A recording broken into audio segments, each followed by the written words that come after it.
आइए गाइस देखते हैं विदुर नीति श्लोक संख्या 30।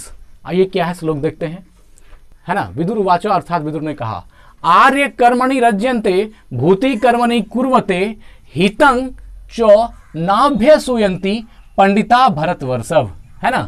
आर्य कर्मणि रज्यन्ते भूति कर्मणि कुर्वते हितं च नाभ्यसूयन्ति पंडिता भरतवर्षभ। आइए देखते हैं, हे भरतश्रेष्ठ अर्थात हे भरतश्रेष्ठ, जो व्यक्ति अच्छे और शिष्ट जनों के योग्य और भलाई के काम करने में लगे रहते हैं, है ना।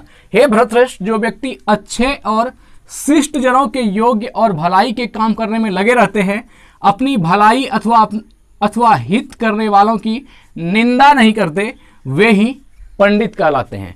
इस श्लोक को देखिए, बहुत ही ज्यादा मोस्ट इंपॉर्टेंट श्लोक है ये विदुर नीति का। इसमें जो कहा गया है, जो व्यक्ति अच्छे और शिष्ट जनों का, है ना, अच्छे और शिष्ट जनों के योग्य और भलाई के काम में लगे रहते हैं। ये जो भलाई शब्द है, भलाई हम क्यों करते हैं, इस बात में एक ये वर्ड है भलाई, हम इस पर थोड़ा व्याख्या करते हैं इसका कि भलाई क्या होता है।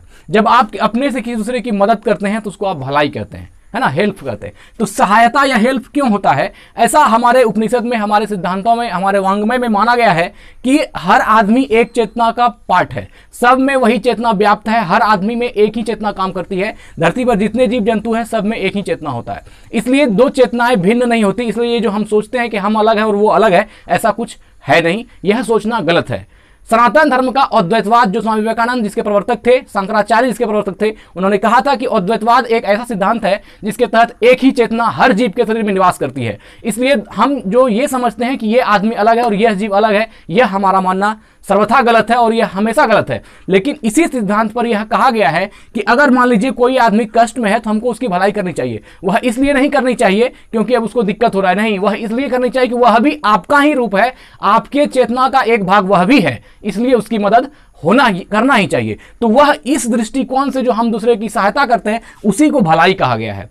यह अद्वैतवाद से आया है। और जो व्यक्ति, आप इसी पर अगर आप इस वर्ड की अगर व्याख्या करें, इस सिद्धांत की, तो आप सोचते हैं, आपने सुना है चोरी नहीं करनी चाहिए। चोरी क्यों नहीं करनी चाहिए, इस पर अगर आप व्याख्या इसकी देखें कि चोरी क्यों नहीं करनी चाहिए, तो कहा जाता है कि तुम जिसका जो चीज चुरा रहे हो वह भी तुम्हारा ही है। और बड़ा अजीब सा, यह बात बड़ा अजीब सा लगता है अद्वैतवाद में कि जब सब मेरा ही है तो मेरे पास है क्यों नहीं, क्योंकि आप जो मेरा शब्द, जिससे आप मेरा जिसका जो आशय समझ रहे हैं वह बहुत छोटा आशय है।